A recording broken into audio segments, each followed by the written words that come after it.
No one ever dared to sleep at the gates of the De Luca estate. Men came there to beg for their lives or disappear forever. But when Vittorio De Luca found a crying 7-year-old girl curled on his cold stone steps, he didn't call for his guards. He did the one thing that would shock the underworld. He knelt. No one ever dared to sleep at the gates of the De Luca estate. Men came there to beg for their lives or disappear forever.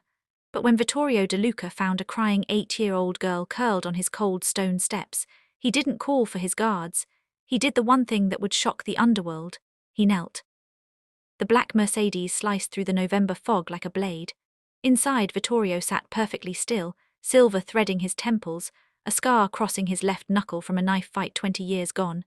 His charcoal suit held no wrinkles. His expression held no mercy. He was a man built from silences and cold certainties, the kind of man who made grown soldiers weep with a single glance. When the headlights swept across the iron gates, Marco slammed the brakes. "Boss," his driver's hand flew to the gun beneath his jacket. "Something's at the gate." Salvatore leaned forward from the back seat, his security chief's instincts already calculating threats. "Could be a setup, let me clear it." But Vittorio had already seen her. A child, small and shivering against the wrought iron, knees pulled to her chest, clutching something ragged to her body. Her breath came in shallow, visible puffs against the freezing air. The world held its breath. Vittorio stepped from the car, his Italian leather shoes clicking against stone. He moved like winter itself, inevitable, unhurried. Marco and Salvatore flanked him, weapons half drawn, scanning the shadows for ambush. There was no ambush, only a girl with tangled dark hair and a threadbare jacket, her face buried against a stuffed rabbit missing one button eye. Vittorio stopped, looked down at this impossible thing, this anomaly in his perfectly ordered world. Then, to the horror of every man watching, he dropped to one knee.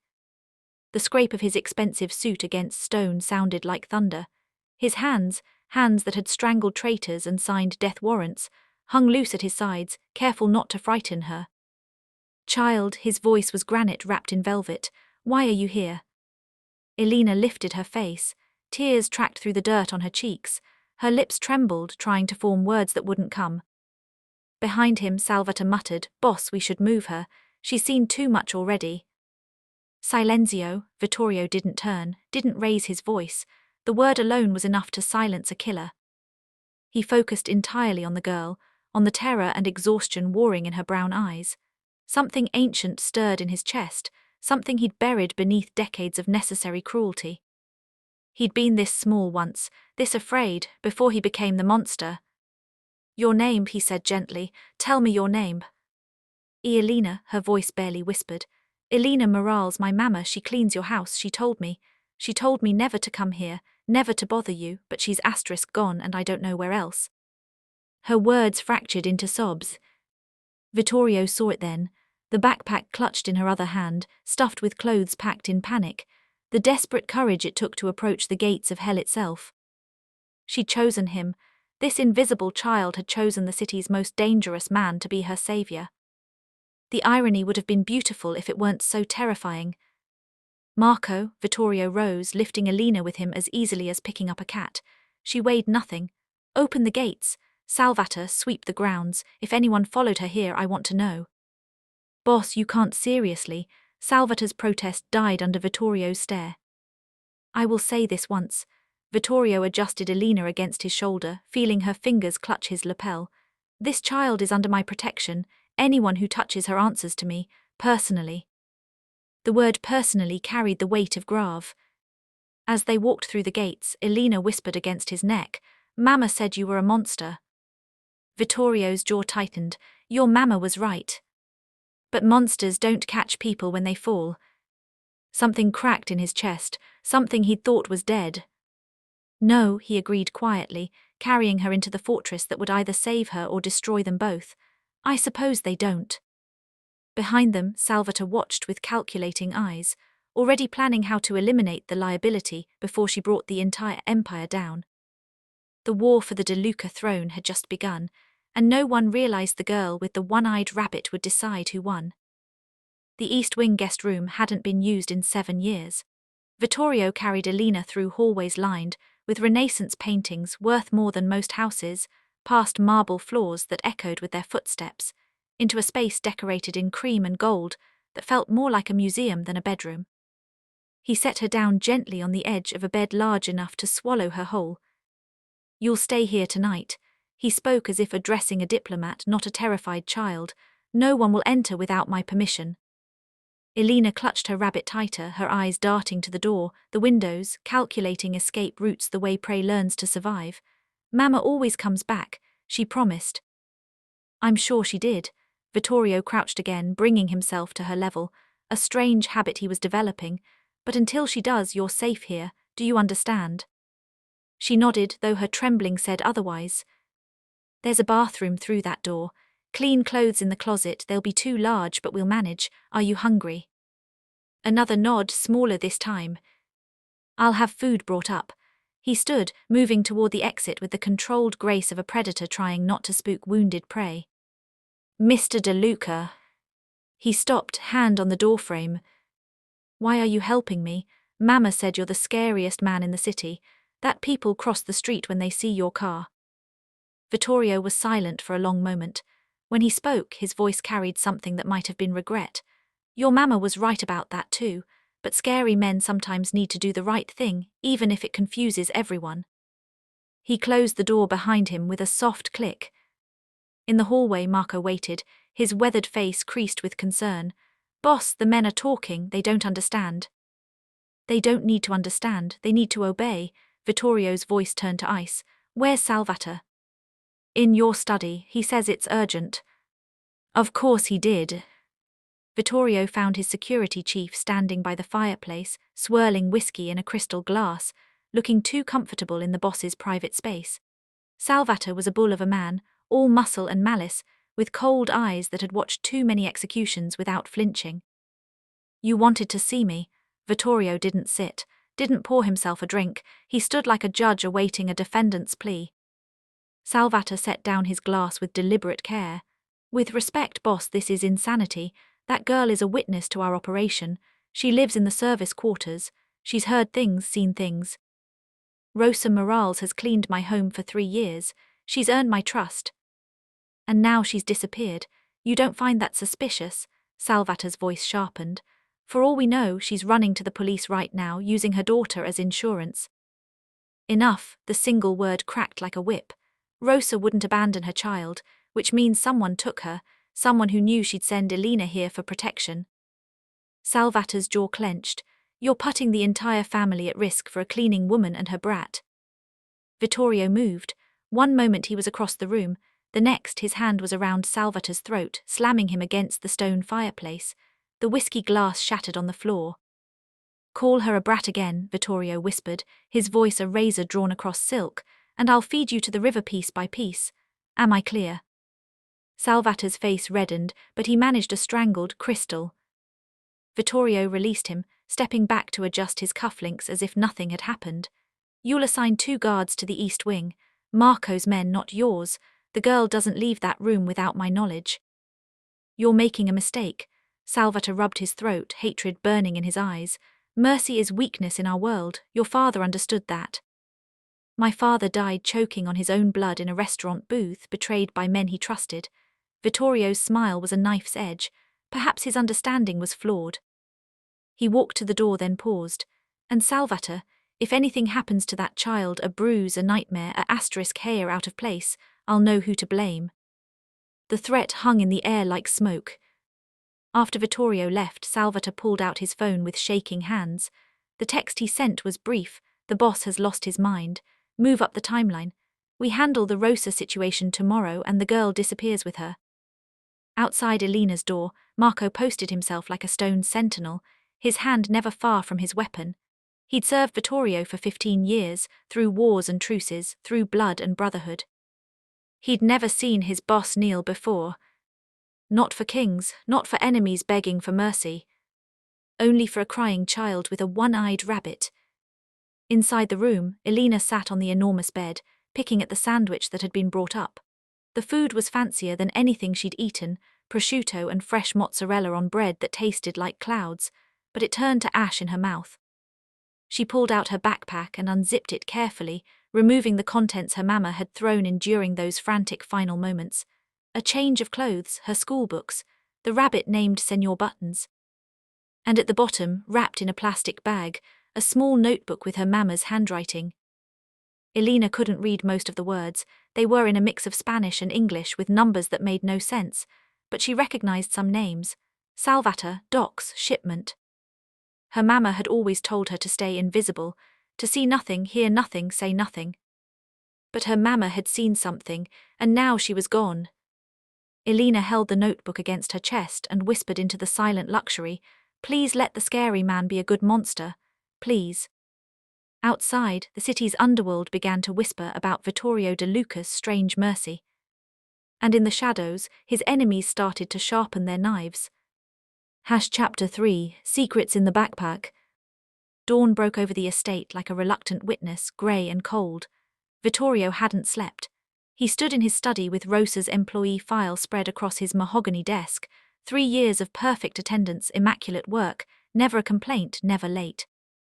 A ghost of a woman, exactly the kind who saw everything while remaining invisible. His phone buzzed. "Marco. Boss, the girl's awake, she's asking for you." Vittorio found Elena sitting cross-legged on the bed, still wearing yesterday's clothes, her hair a tangled mess. The breakfast tray sat untouched beside her. She looked smaller in the daylight, more fragile, like a bird with broken wings trying to remember how to fly. "You didn't eat," he gestured to the food. "I'm not hungry." Her voice was steadier today, but her eyes held the hollow look of someone who'd cried themselves empty. "Did you find my mama?" "Not yet, but I have people looking." He moved closer, noting how she clutched her backpack like a shield. "Elena, I need to ask you something important. When was the last time you saw your mother?" "Yesterday morning. She got a phone call during breakfast. Her face went," Elena struggled for the word, "white, like she'd seen a ghost. She told me to pack my things, that we might need to leave fast. But then she said she had to go to work first, that she needed to check something."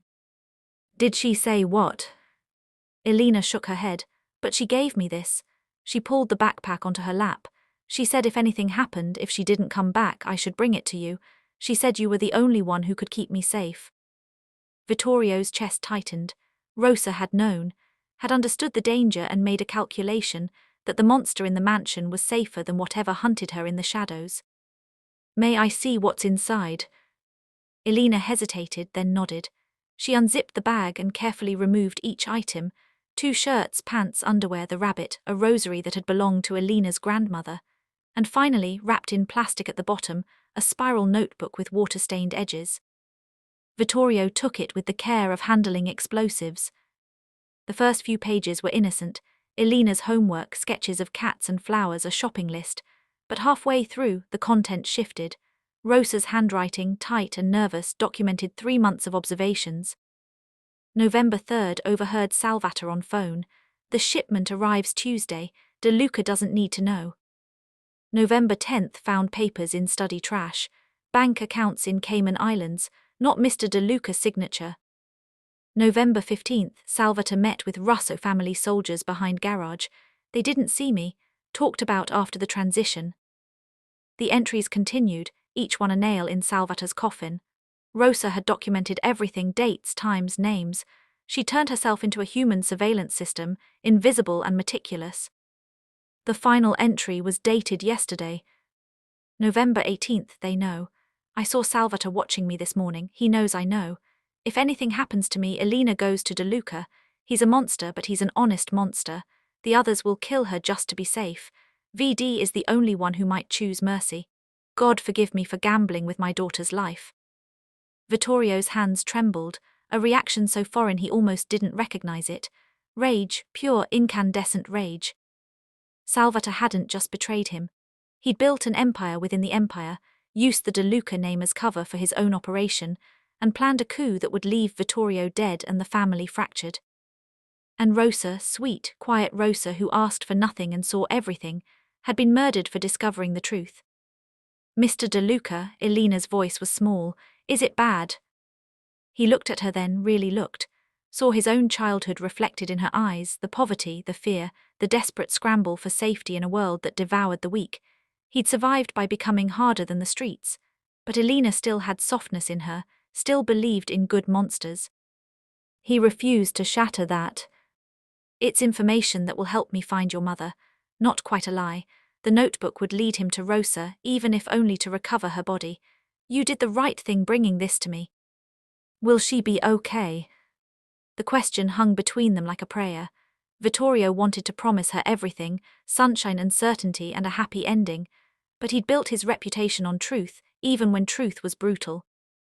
I don't know, but I promise you this, whoever took her will answer for it, and you will be safe. On my life, Elena, you will be safe.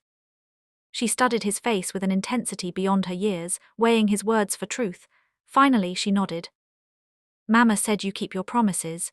That's why gangsters fear you more than the police, because you always keep your word, even when it's a threat. Vittorio's laugh was sharp and humorless. Your mama was a very observant woman. He stood, tucking the notebook inside his jacket. I need to handle some business. You'll stay here with Marco outside. Don't open the door for anyone else, not even Salvatore, especially not Salvatore. Is he the bad man? Yes, no point in lies, he's the bad man. Then why did you let him work for you? It was the kind of question only a child would ask, cutting straight to the festering wound. Because I didn't see what your mother saw. I was too busy looking at the big picture to notice the rot underneath. Elena pulled Senor Buttons onto her lap, her fingers tracing the missing button eye. Mama always said the most important things are the ones people don't want you to see. Your mama was wiser than me. Vittorio moved to the door, then paused. Elena, that rabbit, has it always been missing an eye? No, Mama took it out yesterday morning before she left. She said Senor Buttons needed to see better now. Elena tilted her head, confused by her own memory. That doesn't make sense, does it? Taking out an eye to see better. Vittorio's blood turned to ice. He crossed the room in 3 strides and held out his hand. May I see him? Elena handed over the worn toy. Vittorio turned it carefully, examining the stitching. There, where the button eye had been, a barely visible bulge beneath the fabric. He pulled out his pocket knife. What are you doing? Elena gasped. Testing a theory. He made a careful incision in the rabbit's head. His fingers probed the stuffing until they found it, a small plastic device no bigger than a pill, still warm with battery life. A GPS tracker. Rosa hadn't just documented Salvatore's betrayal. She'd marked herself for rescue, hidden the beacon in the one thing she knew Elena would never abandon. Clever woman, Vittorio breathed. Clever, brave woman. He pulled out his phone, opening a tracking app and syncing the device. A red dot pulsed on the screen, stationary in the warehouse district by the docks. The same area mentioned repeatedly in Rosa's notes. Stay here, he handed the rabbit back to Elena, the tracker secured once more inside its head. Marco will protect you. I'm going to get your mother. You promise? Vittorio looked at the child, who dragged herself to a monster's gate, because she had nowhere else to turn. The child whose mother had bet everything on his capacity for mercy. I promise. He left the room and found Marco in the hallway. Get 4 men you trust absolutely. Not Salvatore's crew, only men loyal to me, armed but discreet. We leave in 10 minutes. Boss, what's happening? We're going hunting. Vittorio's smile was cold enough to freeze blood, and Salvatore's about to learn why mercy is the most dangerous weapon of all. In the study, he locked Rosa's notebook in his personal safe, then sent a single text message to his consigliere, Initiate Protocol 7, Salvatore and his entire crew, freeze all their accounts and access, do it quietly. Protocol 7, the nuclear option, reserved for traitors who needed to be dismantled piece by piece. By the time Salvatore realized what was happening, he'd already be buried. Vittorio checked his weapon, a Beretta 92 FS custom grip 17 rounds. He'd built his empire on calculated violence and immaculate control. Today, he'd burn it all down for a woman who cleaned his floors and her daughter with a one-eyed rabbit. Because some promises were worth more than kingdoms, and some monsters chose who they protected. Vittorio postponed the rescue by 12 hours, a decision that gnawed at him like rats in a wall, but rushing into Salvatore's trap would get them all killed. Rosa had survived this long, she'd survive until nightfall. He hoped. Instead, he spent the morning making calls, moving pieces on a chessboard only he could see, freezing assets, rerouting supply chains, sending coded messages to soldiers whose loyalty was purchased in blood, not money.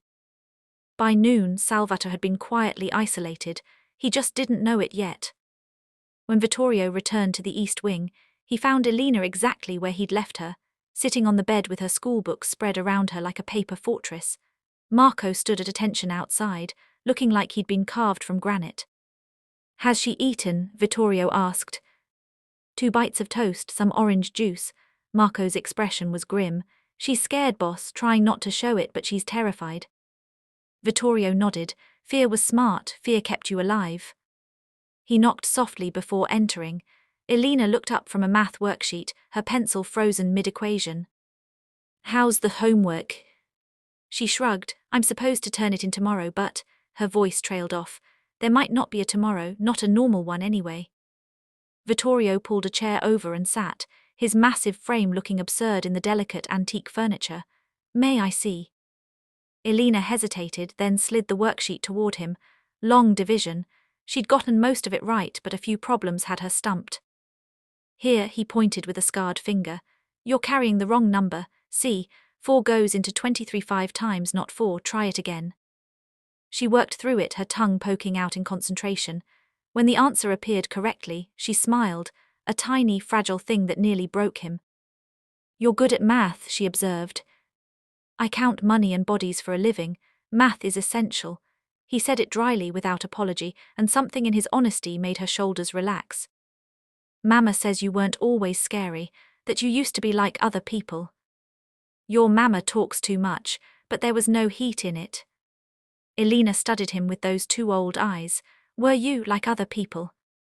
Vittorio considered lying, considered deflecting. Instead, he told the truth. "Once, a long time ago, I had a mother who worked 3 jobs, a sister who wanted to be a teacher. We lived in a neighborhood where rats were bigger than cats and gunshots were the neighborhood lullaby." He stared past her into memories sharp as broken glass.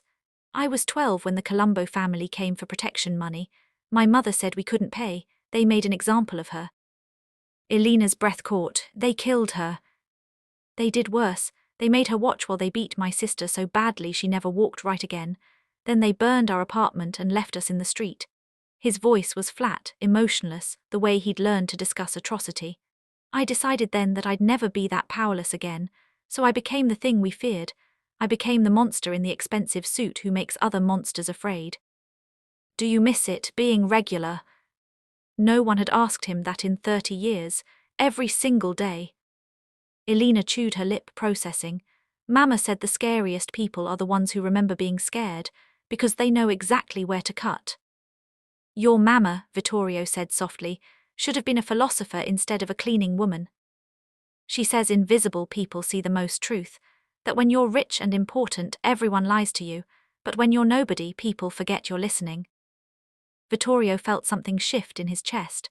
Rosa had raised her daughter to be a ghost on purpose, teaching her survival through invisibility, the same way Vittorio had survived through becoming too dangerous to ignore.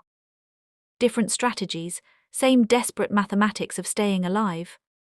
"Are you hungry?" He stood, moving toward the door. "The cook's making pasta, real Italian, not the garbage they serve in restaurants." "I don't want to be trouble." "You're not trouble, you're a guest." He paused. "And I don't let my guests starve." He led her downstairs, aware of how the staff stopped and stared.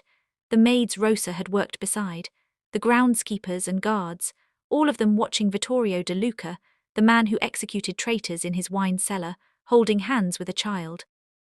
In the dining room, he seated her at one end of the massive mahogany table and took the other end himself.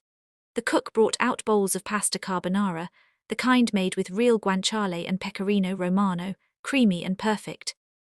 Elena stared at the portion like it was a month's worth of food. "Eat," Vittorio commanded gently. "You'll need your strength." "For what?" "For being brave when I bring your mother home." She ate then, slowly at first, then with the desperate hunger of a child who'd learned to skip meals. Vittorio ate too, watching her with the intensity of a man memorizing something precious. "Mr. De Luca." "Vittorio, you can call me Vittorio." "Vittorio," she tested the name carefully like defusing a bomb. "If you find Mama and if she's not okay, what happens to me?" There it was, the question that had been festering between them like an infected wound. Vittorio set down his fork. If your mother doesn't survive, you'll still be under my protection. I'll make sure you're placed with a good family, people who'll love you properly. You can't keep me. The yearning in her voice gutted him. I'm not a good man, Elena. I live in a world where children become targets, where showing weakness means death. You deserve better than this. But you're keeping me safe now. Now is temporary. I can hold back the wolves for a few days, but forever, he shook his head. Forever means you'd have to become like me. Hard, cold, I won't do that to you. Elena pushed pasta around her plate. What if I'm already hard? What if watching Mama work 3 jobs so I could eat, hiding when landlords came banging on doors, being invisible my whole life? What if that already made me different? Vittorio saw it then, the steel underneath her softness, the survivor's instinct wrapped in a child's body. Then you're more dangerous than you look. He raised his water glass in a mock toast. The world should be very afraid of you, Elena Morales. She smiled, a real smile this time, with teeth. Mama says the most dangerous people are the ones everyone underestimates. Your Mama says a lot of smart things. That's because she listens when people think nobody's there. Elena's smile faded. She heard what Salvator's planning. That's why we had to run. He's going to hurt you. I know, Vittorio's voice went cold, but I'm going to hurt him first. Will you kill him? The question was clinical, matter-of-fact. Not a child asking about death, but a survivor asking about necessary violence. If I have to, he wouldn't lie to her, not about this. In my world, betrayal has only one punishment. Elena nodded slowly like she'd expected nothing else. Okay. Okay, she met his eyes. As long as you promise it's quick. Mama says the worst monsters are the ones who make you suffer just because they can. Vittorio studied this strange, fierce child who'd somehow become the center of his world in less than 24 hours. I promise, when I kill someone it's business, never personal. Even though he hurt my Mama. Even then, Vittorio stood, moving around the table to place a gentle hand on her shoulder. Rage makes you sloppy. I'll execute Salvator because he's a traitor, not because I'm angry. The result is the same, but the method matters. Elena leaned into his touch, just slightly, just enough to show trust. Will you teach me that? How to be smart scary instead of angry scary? If you're still asking when you're 18, we'll talk. He squeezed her shoulder. But I hope you never need those lessons. They finished dinner in comfortable silence, this unlikely pair, the lion and the lamb, learning to speak each other's language of survival.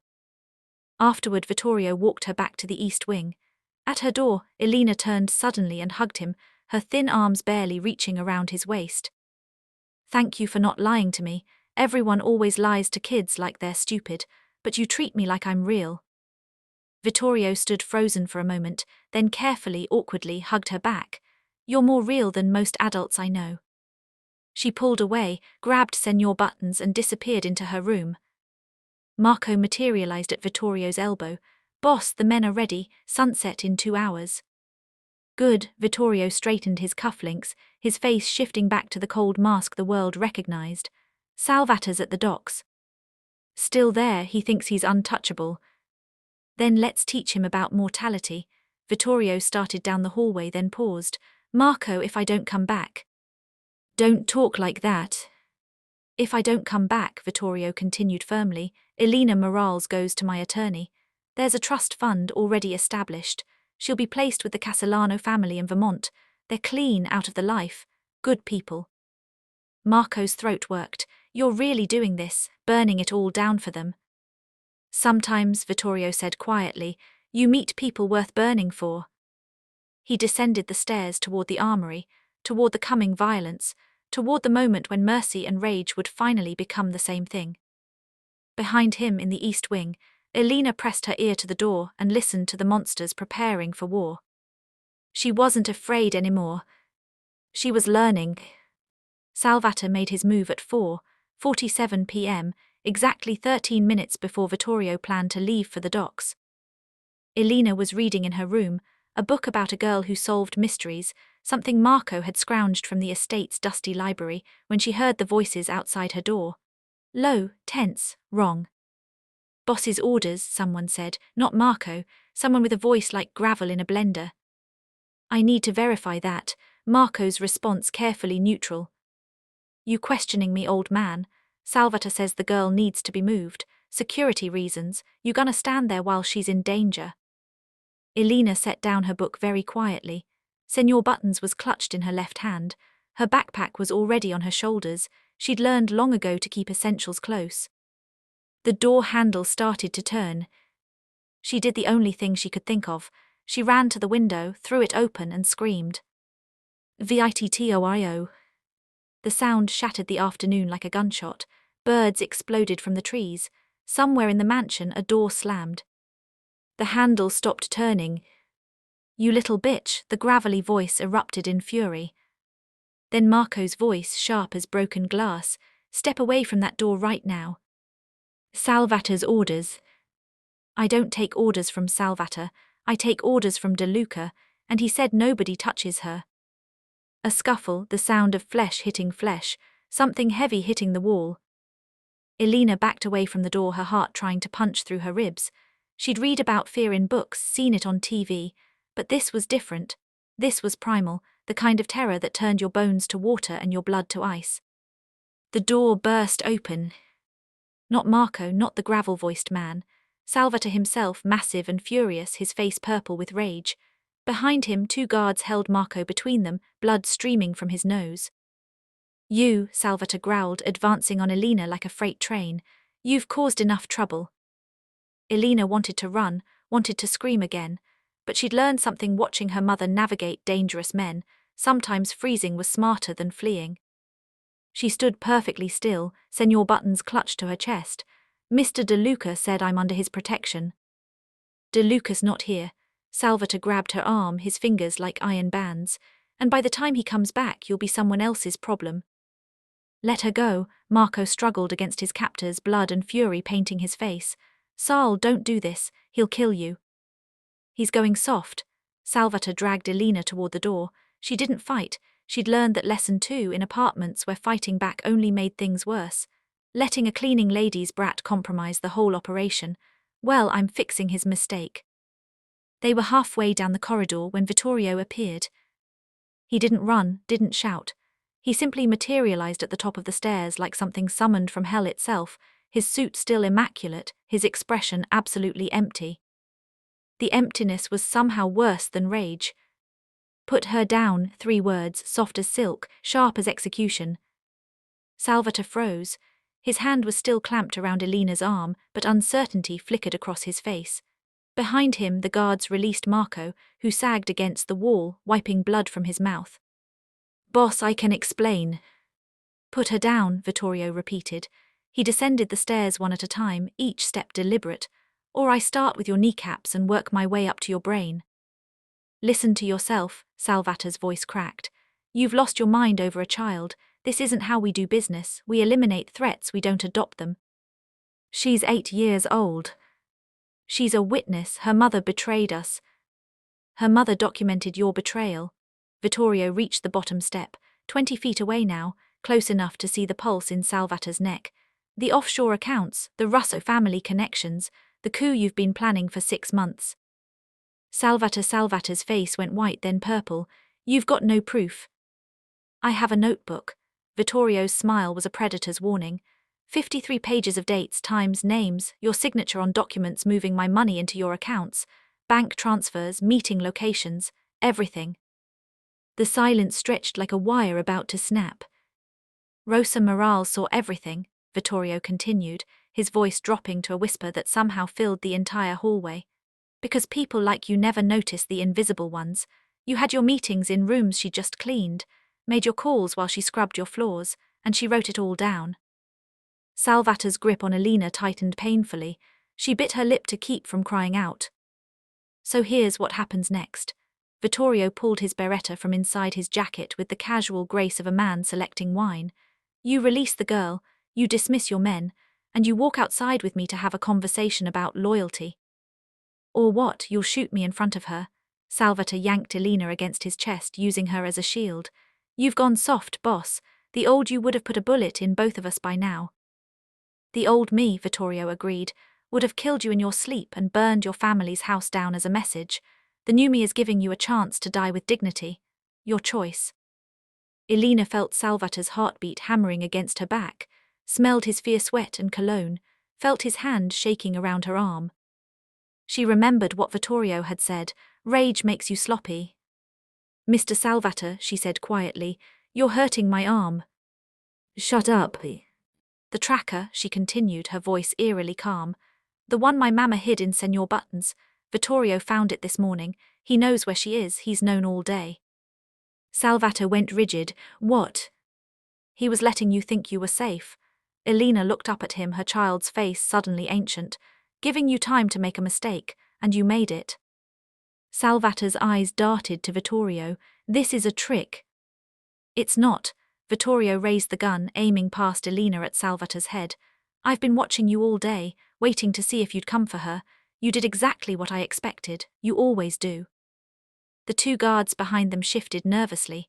Marco pushed off the wall, blood still dripping from his nose, his own weapon now drawn. Boys, Marco said to Salvator's men, his voice thick through his broken nose. You got a choice, walk away now or die with him. Boss is feeling merciful today, you get one chance. The guards looked at each other, looked at Salvator, looked at Vittorio's gun. They walked. Salvator watched them go, his empire crumbling in real time. You bastard, you orchestrated this whole thing. I adapted to circumstances. Vittorio moved closer, the gun never wavering. You made yourself predictable. Arrogant men always do. If you kill me, the Russos will come for you. The Russos have been very cooperative since I informed them you've been skimming from both our operations. They send their regards, and their permission to handle this internally. Salvator's face crumpled. Please, boss, please, I'll disappear, you'll never see me again. You put your hands on a child under my protection. Vittorio's voice went cold enough to freeze blood. After I explicitly told you what would happen, there's no disappearing from this. Elena felt the exact moment Salvator decided to die fighting.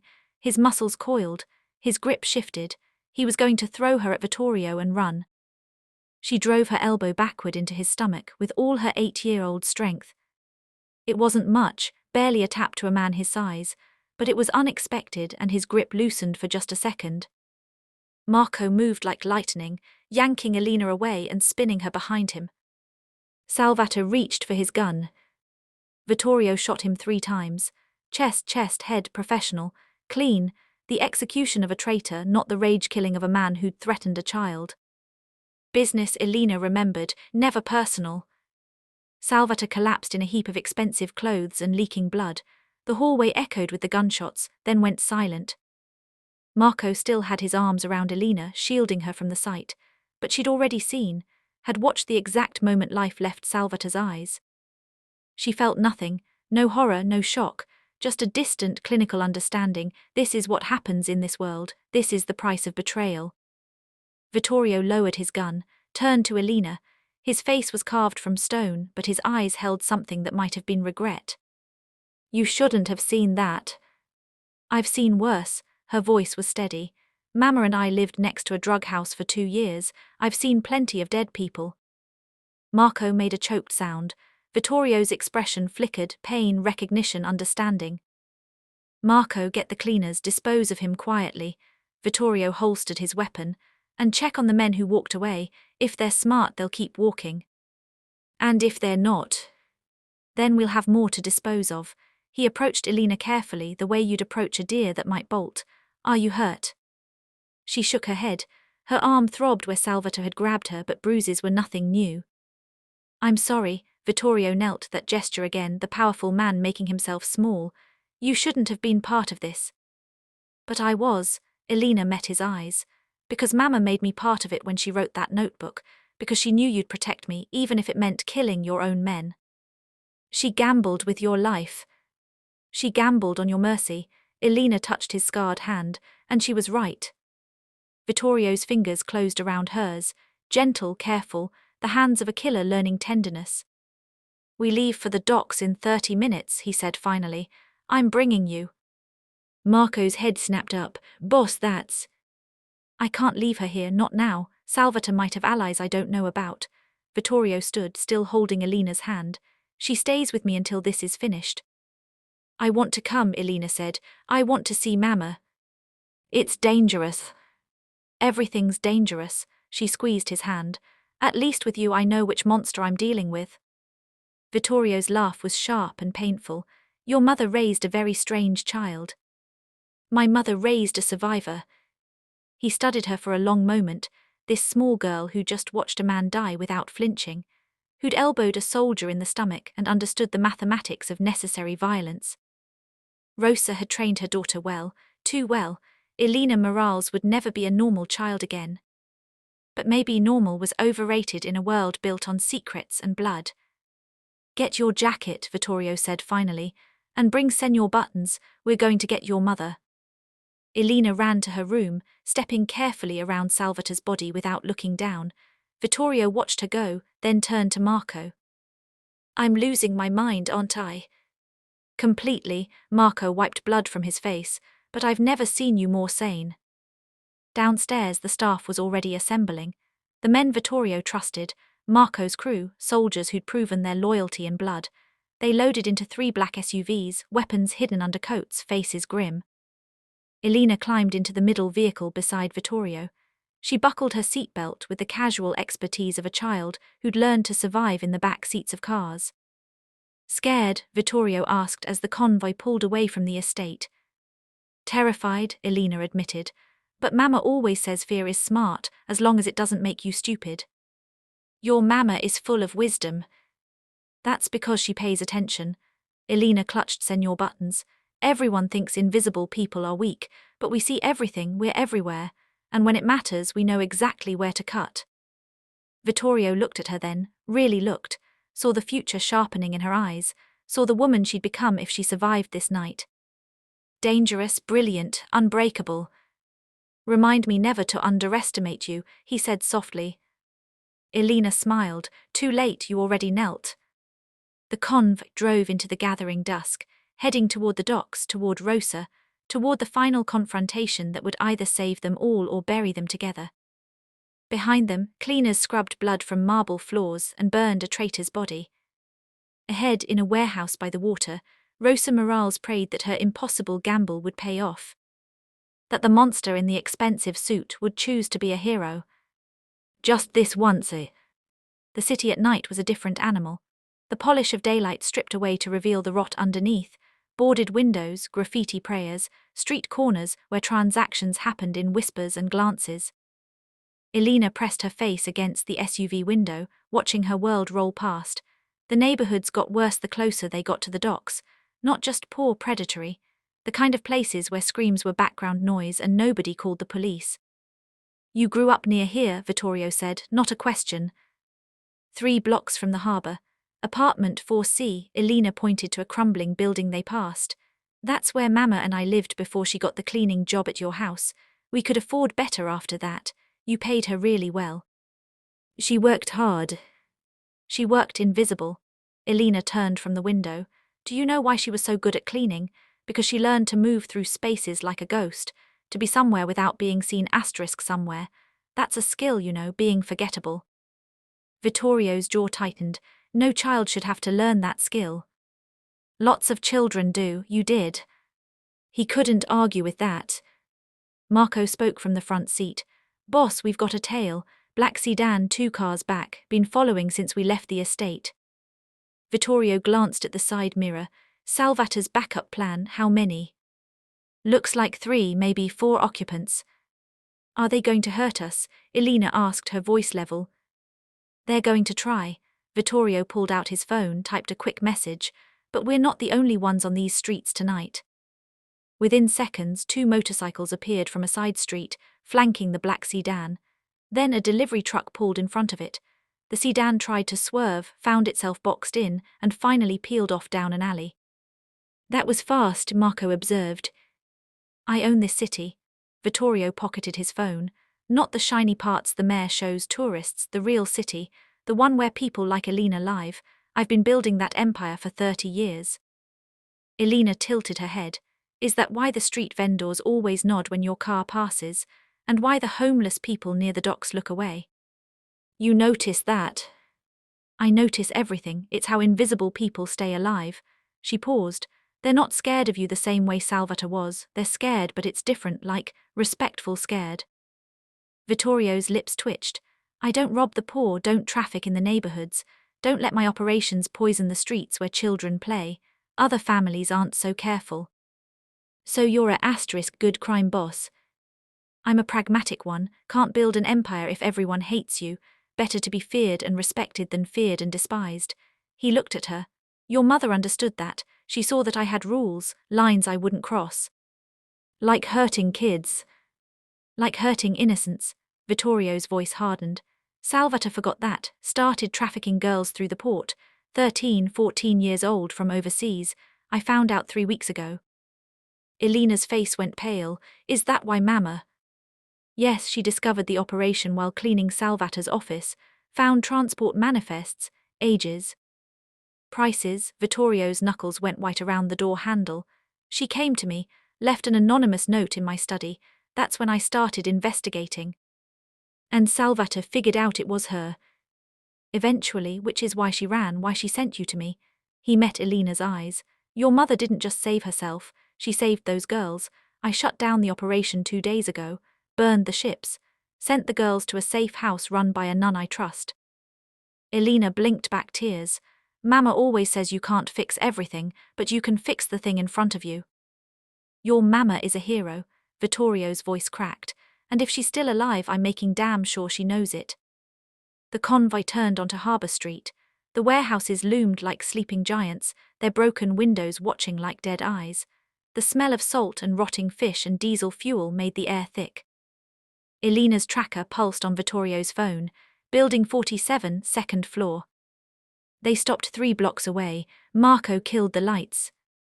Talk to me, Vittorio said into his radio. What are we looking at? A voice crackled back. 6 hostiles outside, maybe more inside. They're expecting someone but not us. Salvatore was supposed to deliver the girl at midnight. He's not making that appointment. Vittorio checked his weapon. Marco, take the south entrance with Team 2. I'm going through the front with Team 1. Boss, Marco turned around. What about Elena? Vittorio looked at the child beside him. She was trembling but her eyes were clear, determined. She stays in the car with Paolo, doors locked, engine running. If anything goes wrong, Paolo drives straight to the police station on 4th Street. Elena tells them everything. I want to come with you, Elena protested. No, but... No, Vittorio's voice was iron. I can't fight if I'm worried about you. You stay here, that's not a request. Elena's jaw set in a stubborn line that reminded him painfully of Rosa, but she nodded. If you die, she said quietly, I'll tell everyone how you knelt for a crying kid, how the scariest man in the city was nice to me. I'll ruin your reputation. Vittorio's laugh was sharp with surprise. That's the best threat anyone's made today. He opened the door, then paused. If I don't come out. You'll come out, Elena grabbed his sleeve. You promised and you keep your promises. He wanted to tell her that sometimes promises break, that good men die in warehouses for stupid reasons, that her mother might already be dead, her body cold, this entire rescue a fantasy. But he'd lied to her enough for one lifetime. Stay low, stay quiet. If shooting starts, you cover your ears and close your eyes. He touched her hair briefly, an awkward, gentle gesture. Be brave, little ghost. You too, monster. He left her there in the back seat with Paolo, a kid barely 20 who looked terrified, and moved toward the warehouse with his team. 8 men, all armed, all deadly. The night swallowed them like water. Inside the SUV, Elena clutched Senor buttons and watched the shadows. Paolo's hands shook on the steering wheel. He'll be okay, the young man said, trying to convince himself. Boss always comes back. He better, Elena's voice was cold, or I'll haunt him. 5 minutes passed, then 10. Then the shooting started. The sound was like firecrackers, rapid and sharp. Elena flinched but didn't look away, couldn't look away. She watched the warehouse windows light up with muzzle flashes, saw shadows moving, falling, heard men screaming, rage, pain, terror all blending together. Paolo grabbed the radio. Team 1 report, boss, do you copy? Static. Maury gunfire. Something exploded.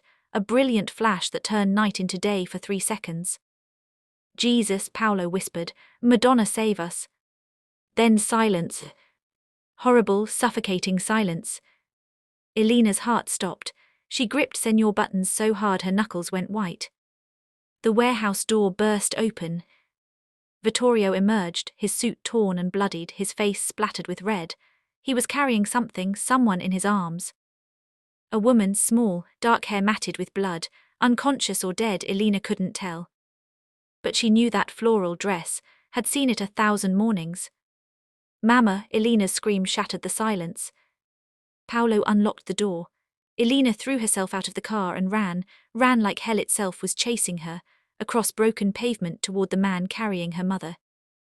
Marco appeared behind Vittorio, equally bloodied. Other men followed, 2 carrying bodies that didn't move. Vittorio lowered himself carefully to his knees, that gesture again, the powerful becoming powerless, and laid Rosa gently on the ground. Elena crashed into them both, her hands frantically searching her mother's face. Mama, wake up, please wake up. Rosa's eyes fluttered open, focused, found her daughter. Elena, her voice was broken, raw. Baby, you shouldn't, how did you? I brought her. Vittorio's voice was thick with exhaustion and relief. She saved both of us, Rosa. She's the bravest person I've ever met. Rosa's hand found Elena's, squeezed weakly. Then her other hand reached for Vittorio's. She held them both, her daughter and the monster, and wept. Thank you, she whispered. Thank you for keeping her safe. Thank you. Vittorio's eyes were suspiciously bright. For trusting me with the most important thing in your world. Behind them, sirens wailed in the distance. Someone had called the police. They had minutes, maybe less. Boss, Marco pulled him up. We need to go now. Vittorio lifted Rosa as carefully as he'd carried Elena the night before. Marco grabbed Elena. They piled into the SUVs and vanished into the city's arterial streets, ghosts disappearing into shadow. Behind them, the warehouse burned. Inside, 6 of Salvator's men lay dead, their operation dismantled, their trafficking ring destroyed. And in the back of a speeding SUV, a mother held her daughter and thanked a monster for choosing mercy. The city of shadows had witnessed a miracle. And Elena Morales learned that sometimes the most dangerous men are the ones who decide you're worth protecting. The estate's private doctor worked in silence, stitching Rosa's wounds in a guest bedroom, while Elena refused to leave her mother's side. Vittorio watched from the doorway, his bloodied suit abandoned for a simple black shirt and slacks. 3 cracked ribs, Dr. Chen reported without looking up from his work. Concussion, multiple contusions, cigarette burns on her arms, she's lucky to be alive. Lucky, Vittorio tasted the word like poison. There was nothing lucky about what Rosa had endured. Will she recover? He asked. Physically, yes, emotionally, Dr. Chen met his eyes. That's not my department. Rosa drifted in and out of consciousness, her hand never releasing Elena's.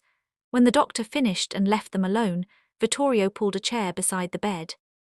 She'll sleep for a while, he told Elena gently. You should rest too. I'm not leaving her. Elena's voice was steel wrapped in exhaustion. I wasn't asking you to. Vittorio settled into his chair. We'll both stay. They sat in vigil together, this unlikely alliance, the crime boss and the child, watching over the woman who'd bound them together with her desperate courage. Around 3 a.m., Rosa's eyes opened fully. Clear, focused, she looked at Elena first, checking that her daughter was real and whole, then at Vittorio. Salvator, she whispered. Dead. His operation. Burned, the girls are safe. Vittorio leaned forward. It's over, Rosa. Her eyes filled with tears. I thought when they took me, I thought Elena would be alone, that I'd gambled wrong. You gambled perfectly. Vittorio's voice was soft. You trusted me with the most precious thing in the world. I won't forget that. Rosa managed a weak smile. You knelt for her. Marco told me, the great Vittorio De Luca on his knees for a crying child. Apparently it's becoming a habit. He glanced at Elena, who was watching them both with ancient eyes. She has that effect on people. She's special. Rosa squeezed her daughter's hand. Always has been smart, observant, invisible when she needs to be, visible when it matters. Like her mother, Vittorio stood, moving to the window. Dawn was breaking, painting the sky in shades of blood and gold. I have a proposition for you both. Rosa tensed. What kind of proposition? The safe kind. He turned back to face them. You can't go back to your old life. Salvator's allies might come looking for revenge. You're marked now, visible. So what are you suggesting? Stay here, both of you. You'll have the West Wing, private entrance, full security.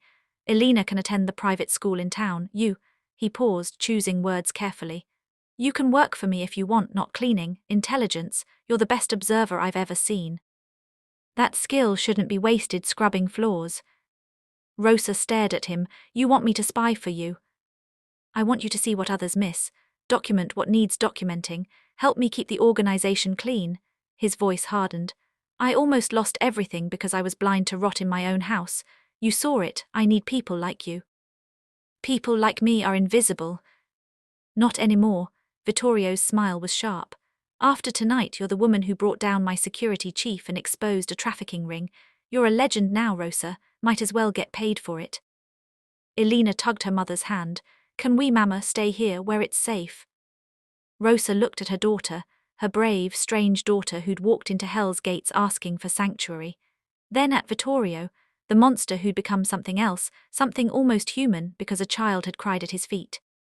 What's the catch? She asked. No catch. You work for me, you follow my rules, loyalty in exchange for protection. Vittorio's expression softened. But also, I could use people who aren't afraid to tell me the truth, who see me as a man, not just a weapon. Rosa understood then.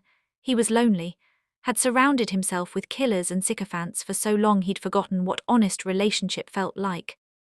Elena had reminded him, had called him by his name and expected him to be better than his reputation.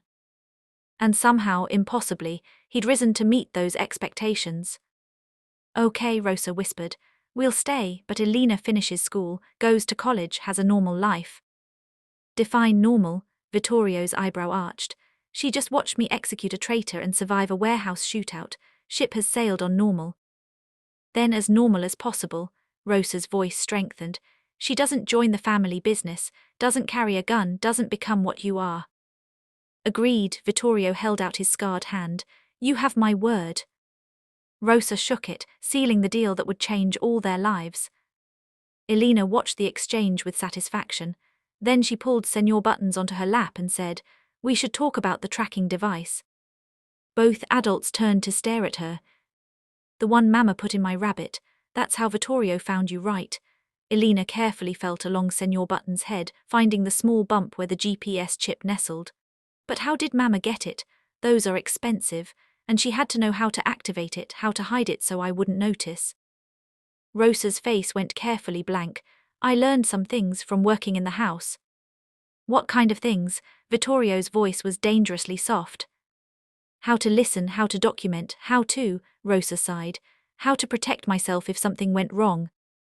You were planning this, understanding dawned in Vittorio's eyes. For how long? 6 months since I first saw Salvator's operation. Rosa met his gaze steadily.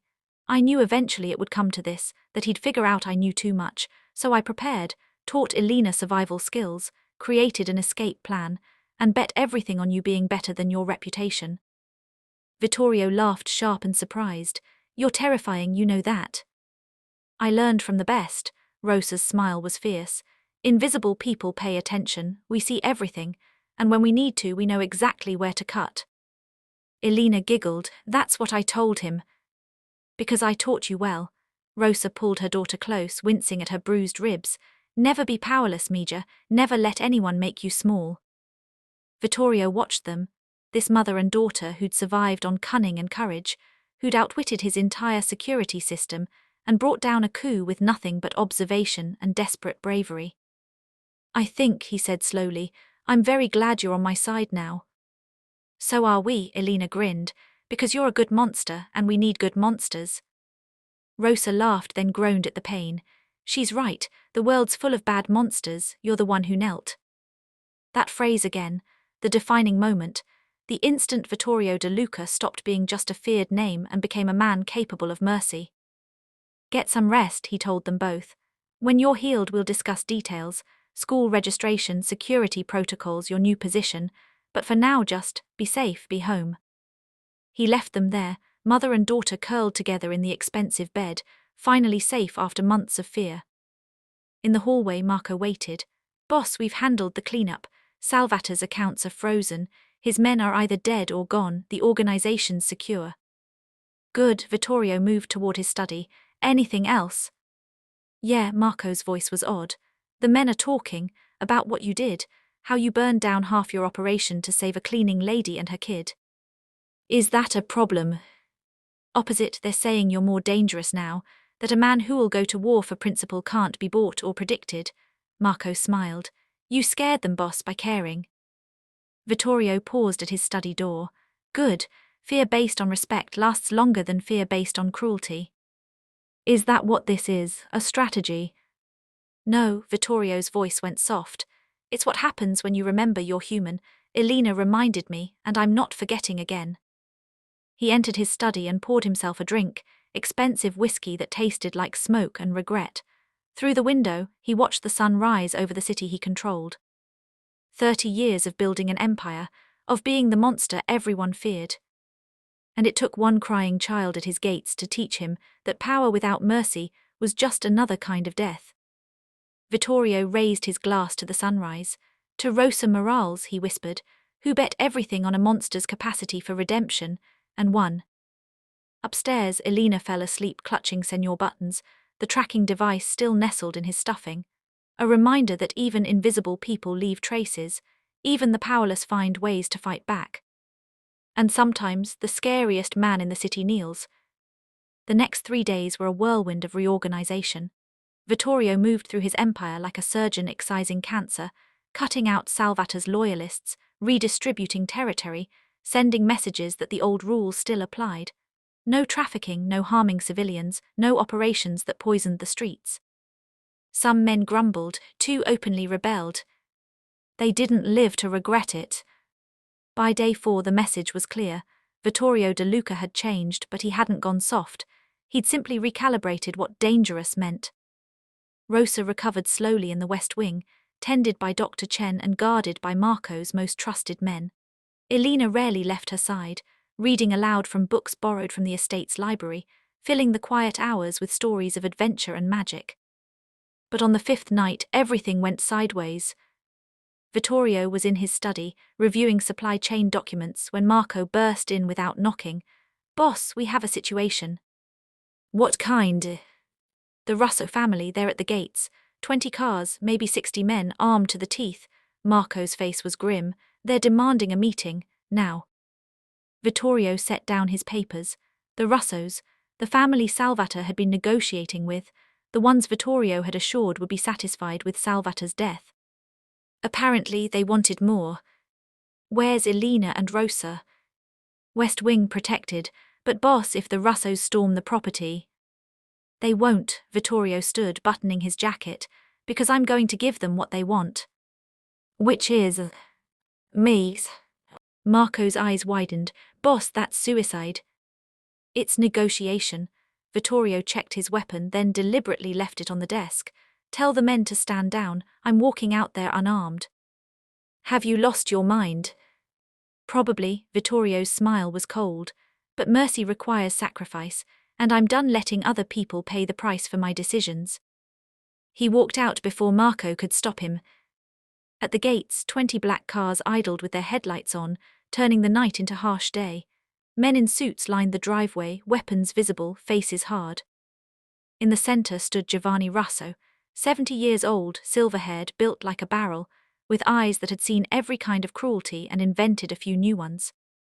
Vittorio approached alone, hands visible, suit immaculate despite the late hour. He stopped 10 feet from Giovanni and waited. De Luca, Giovanni's voice was gravel and honey, you've caused me significant problems. Salvatore caused you problems, I eliminated him. Salvatore was my partner, we had a lucrative operation. You had a trafficking ring that violated our compact. Vittorio's voice cut like wire. We agreed 30 years ago, no children, no innocence, those were the lines we didn't cross. Times change, markets evolve. Some lines don't move. Vittorio took a step forward, several Russo soldiers tensed, hands on weapons. You knew what Salvatore was doing, you participated, that makes you complicit.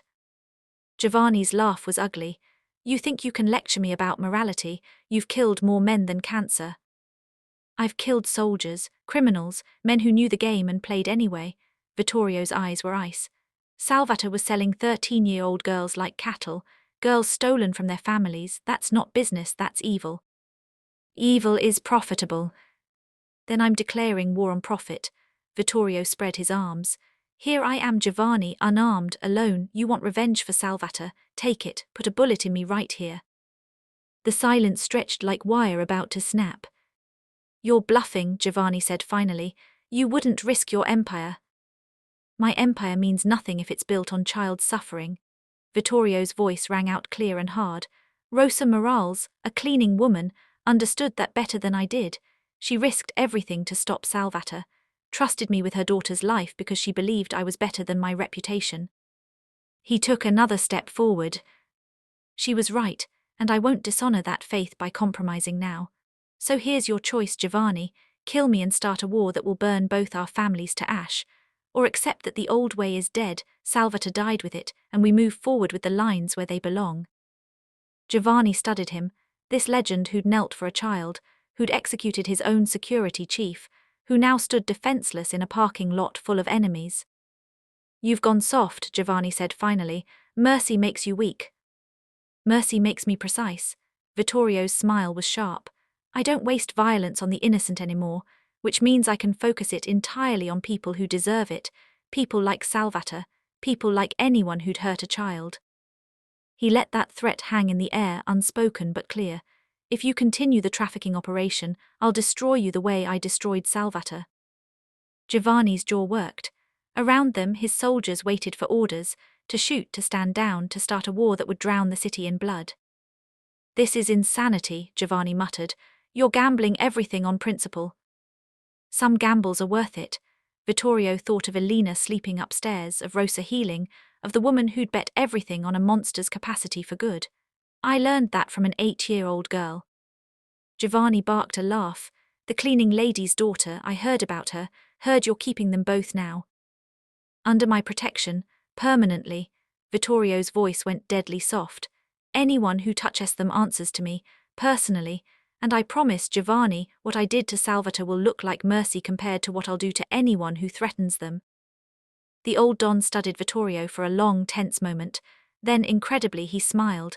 You know what, I believe you, and that's why I'm going to do something stupid. He turned to his men. Stand down, we're leaving. Shocked murmurs rippled through the Russa soldiers. One of them, a young captain with too much ambition, stepped forward. Boss, we can't just. We can and we are. Giovanni's voice cracked like a whip. De Luca's right. The trafficking was wrong, made us no better than animals.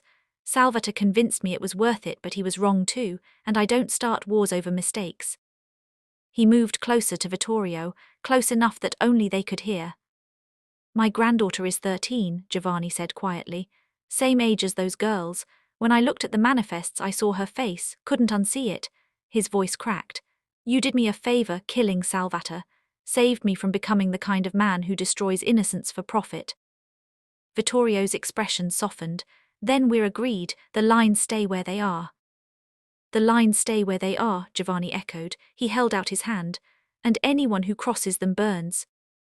They shook, two old killers finding common ground in the protection of children. It wasn't redemption, it wasn't even morality, but it was a line they could both live with. Giovanni's convoy departed, leaving only tire tracks and exhaust fumes. Marco appeared at Vittorio's shoulder. I can't believe that worked. Neither can I. Vittorio's legs felt shaky. The adrenaline was wearing off, leaving him hollow. Check on Rosa and Elena, make sure they're safe. They're fine, but boss, Marco hesitated. What you did tonight, standing out there unarmed, that was the stupidest, bravest thing I've ever seen. I learned it from a child who walked up to my gates alone because she had nowhere else to go. Vittorio turned back toward the house. Courage looks different when you're protecting something more important than yourself. He found Elena sitting on the grand staircase, still in her pajamas, clutching Senor buttons. She'd been watching through the window. You could have died, she said when he reached her. I could have. Vittorio sat beside her, his expensive suit getting dusty on the marble steps. But some things are worth dying for. Like us. Like you, he corrected gently. Like your mother. Like every child who deserves to grow up without monsters hunting them. Elena leaned against his shoulder, a gesture of trust so complete it nearly broke him. You're still a monster, but you're our asterisk monster now. I suppose that's progress. Vittorio's arm went around her shoulders, protective and careful. How's your mother?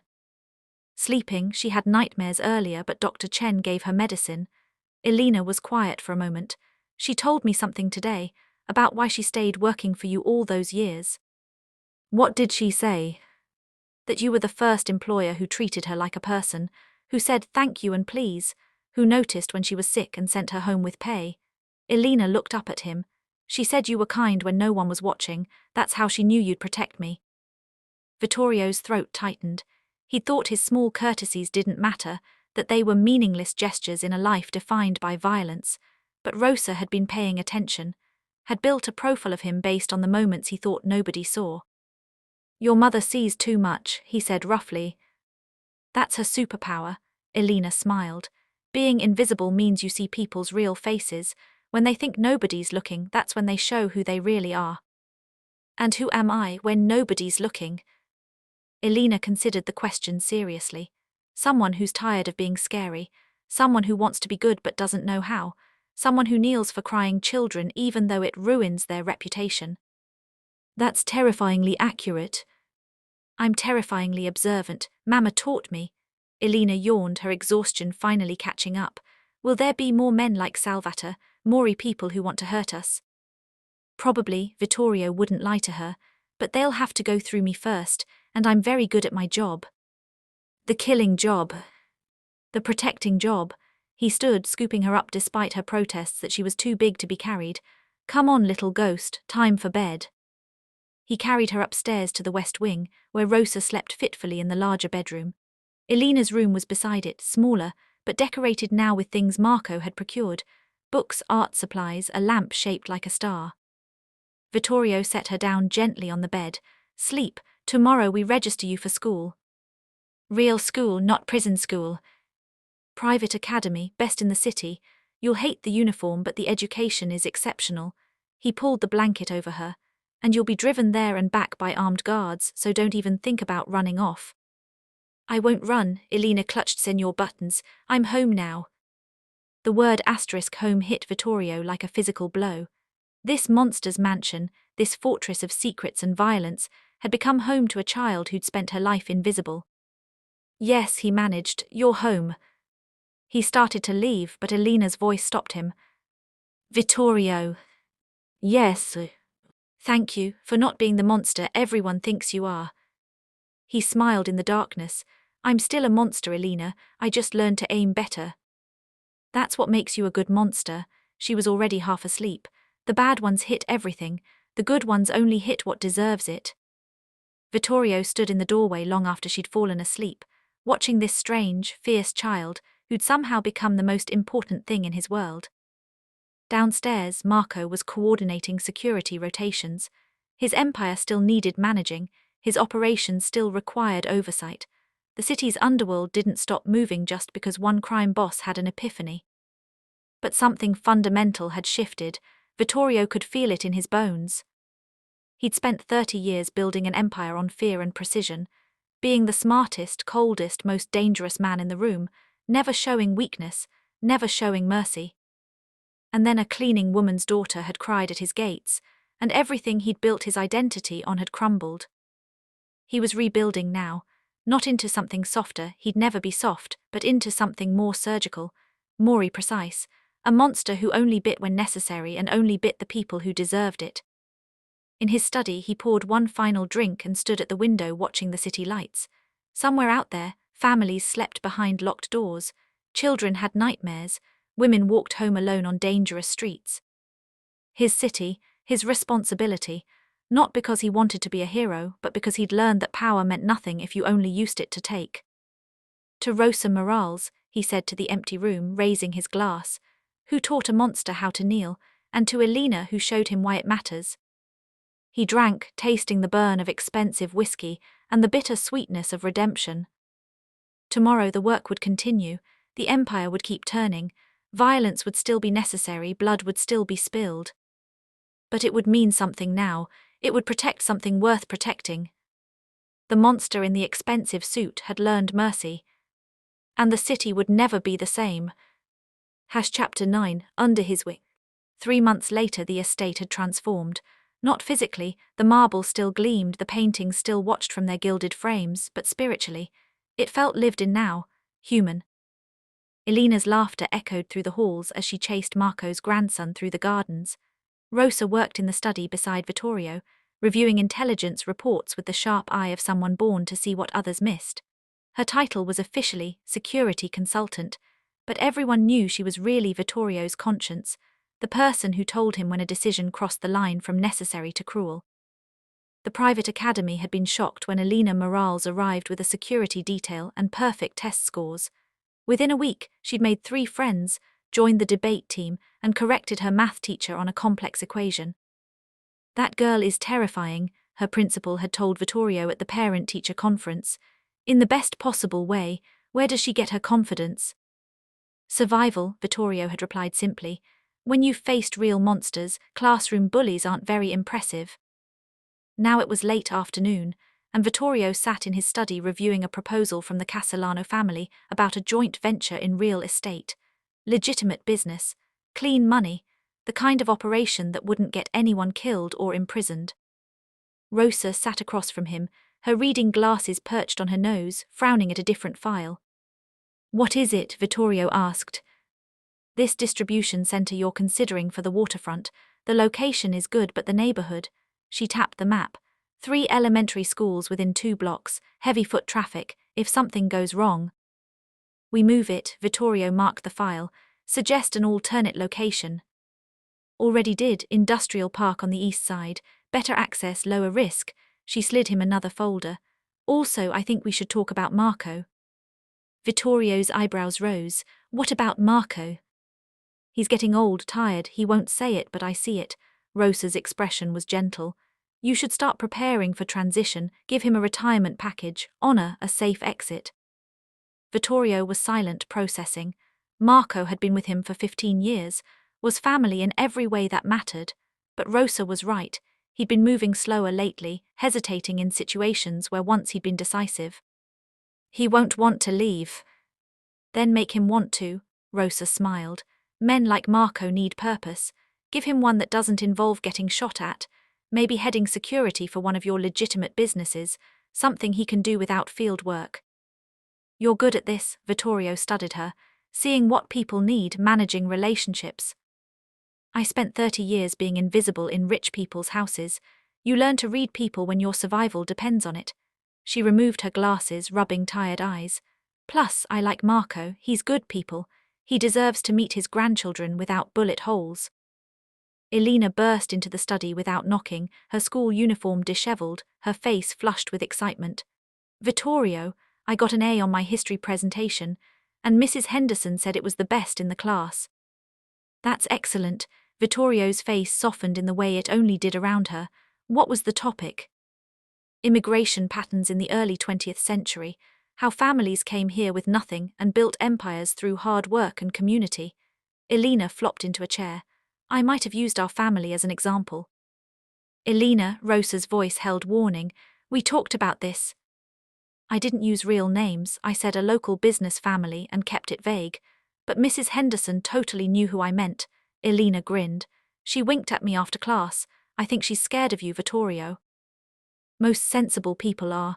He tried to sound stern and failed. "But we need to be careful about what information we share, even accidentally." I know. Loose lips sink ships and get families killed." Elena recited the phrase Rosa had drilled into her. "But I was careful, promise." Marco appeared in the doorway. "Boss, you have a visitor, says it's urgent." "Who's?" "Giovanni Russo, alone, unarmed. He's asking permission to enter." Vittorio and Rosa exchanged glances. Since the confrontation 3 months ago, the Russo family had kept their distance. Not hostile but not friendly either, an armed truce. "Show him to the sitting room, offer refreshments."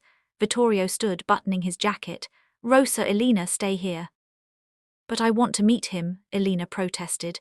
He's the other scary old man, right? Exactly, which is why you're staying here. Vittorio pointed at her. Read, do homework, plot world domination, whatever keeps you in this room. Elena pouted but didn't argue. She'd learned when Vittorio used that tone, he meant business. Vittorio found Giovanni in the sitting room, looking older and more tired than he had 3 months ago. The Don stood when Vittorio entered, a sign of respect that wasn't lost on either of them. Giovanni, this is unexpected. I need your help. The words seemed to physically pain him, and I swear on my mother's grave I'm here in good faith. Vittorio gestured to the chairs. They sat like chess players studying the board. Talk. My granddaughter Lucia, the one I told you about, 13 years old. Giovanni's hands trembled. She's been getting threats, anonymous messages, photos of her walking to school, someone's hunting her.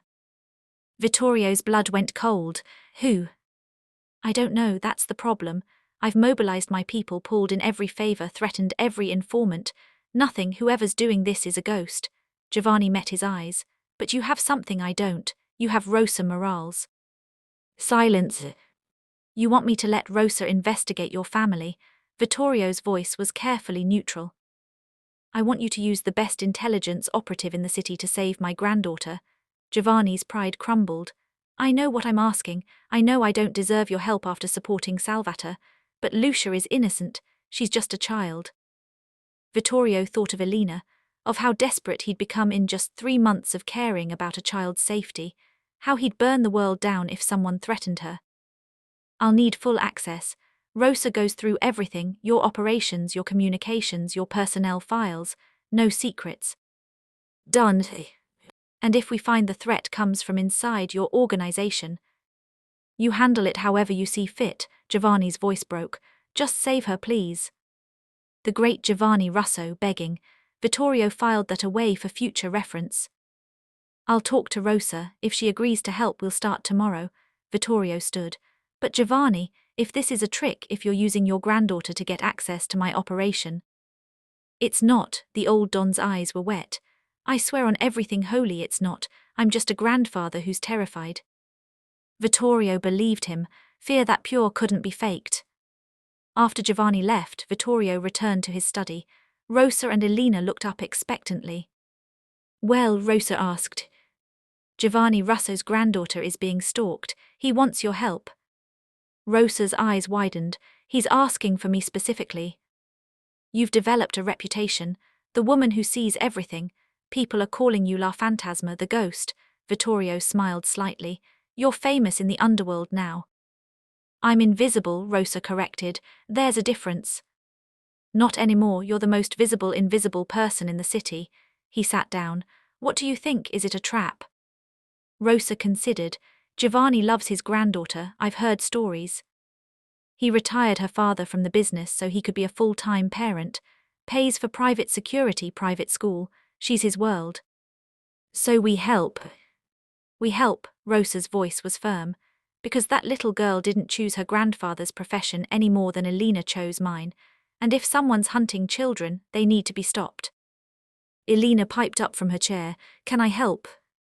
Absolutely not. Both adults spoke in unison. But I'm good at seeing things too. Mama taught me. Mama taught you to protect yourself, not to hunt predators. Rosa's voice was steel wrapped in velvet. This is adult work, dangerous work. You let me come to the warehouse. That was different. Vittorio's tone brooked no argument. That was survival. This is investigation. You stay here, stay safe, and let the adults handle it. Elena crossed her arms, frustrated but understanding. Fine, but when I'm older. When you're older, we'll discuss your career options. Vittorio's smile was wry. Maybe by then I'll have retired and you can take over the family business. I thought you wanted me to go to college and be normal. I want you to be happy. Vittorio said it simply, honestly, whatever that looks like. The truth was, he no longer knew what normal meant. His life had been redefined by a crying child at his gates. Normal was Elena doing homework at his desk while he reviewed intelligence reports. Normal was Rosa calling him out when he made cruel decisions. Normal was having people in his life who saw him as more than a monster. Over the next 2 weeks, Rosa became a fixture at Russo family headquarters. She moved through their operations like smoke, cataloguing, observing, documenting. She found the leak within 4 days, a soldier with gambling debts being blackmailed into providing information. The stalker was revealed as a rival family's enforcer, trying to pressure Giovanni into a bad deal by threatening his granddaughter. Rosa documented everything. Vittorio and Giovanni handled the enforcer together, a brutal, efficient message that children were off-limits, period. Lucia Russo was safe. Giovanni Russo owed Vittorio a debt that could never be fully repaid. "I won't forget this," Giovanni said when it was over. "You and Rosa saved my world." "Just remember the line," Vittorio replied. "Children, innocence, that's where mercy begins." "I remember," Giovanni gripped his hand. "The line stays where it is." That night, Vittorio returned home to find Elena and Rosa in the kitchen, teaching Marco's grandson how to make empanadas. Flour dusted the marble counters. Laughter filled the air. The cook stood in the corner, horrified at the mess but too charmed to interfere. This was his empire now. Not just the criminal enterprise, but this, family, chosen and hard-won. The mother and daughter who'd gambled on his capacity for good. The loyal soldiers who'd learned to follow a boss who balanced mercy with violence. Elena looked up when he entered, her face smudged with flour. "Vittorio, come help. Marco's grandson doesn't believe I can fold empanadas better than him." "I don't gamble with children," Vittorio said seriously. Then he rolled up his sleeves. "But I'll referee." He joined them at the counter, the most feared man in the city learning to crimp dough under the instruction of an 8-year-old girl. Rosa watched with soft eyes, seeing the man her employer was becoming. Later, after Marco's grandson had been sent home with a bag of empanadas, and Elena had been tucked into bed, Vittorio and Rosa stood in the study sharing a quiet drink. "You did good work with the Russo case," Vittorio said. "Giovanni's already spreading the word. You'll have more clients soon." "I don't want clients, I want to keep us safe." Rosa sipped her wine. "But if helping other families keeps children alive, I'll do it." "You're building your own empire, an intelligence network that serves the whole underworld." Vittorio smiled. "La Fantasma, the ghost who sees everything." "I'm still just a cleaning lady who pays attention." "You're so much more than that." Vittorio's voice was soft. "You're the reason I remember I'm human, you and Elena both." Rosa set down her glass. "Can I ask you something personal?" "Always." "Do you regret it, changing, showing mercy, going soft as the old you would say?" Vittorio thought about it, about the empire he'd built on fear, about the man he'd been cold, efficient, monstrous, about the moment Elena had cried at his gates and everything had shifted. "No," he said finally. "I don't regret it. I'm still dangerous, still capable of violence, but now it means something. Now I protect things worth protecting." "Like us." "Like you," he met her eyes. "You gave me your daughter, your whole world, and trusted me not to break her. That's the greatest compliment I've ever received, and the greatest responsibility." "You didn't break her, you gave her a home." Rosa's smile was warm. "Gave us both one. That's not weakness, Vittorio, that's strength." "Then I'll take it." He raised his glass. "To strength, and to the woman who taught a monster how to kneel." They drank together as the city lights sparkled beyond the windows. Outside, the criminal empire continued its dark work, but inside these walls, something else had taken root. Family, home, the dangerous miracle of chosen love. Upstairs, Elena slept peacefully, Senor Buttons tucked under her arm, dreaming of a world where monsters could be heroes and invisible girls could finally be seen. And in his study, Vittorio De Luca, feared crime boss, legendary killer, the man the city called its most dangerous resident, smiled. Because he'd learned the truth that Rosa and Elena had known all along. The most dangerous thing in the world isn't cruelty. It's mercy wielded by someone powerful enough to choose violence, but wise enough to choose kindness instead. The monster had learned to kneel. And in kneeling, he'd found the only kingdom worth ruling. The end.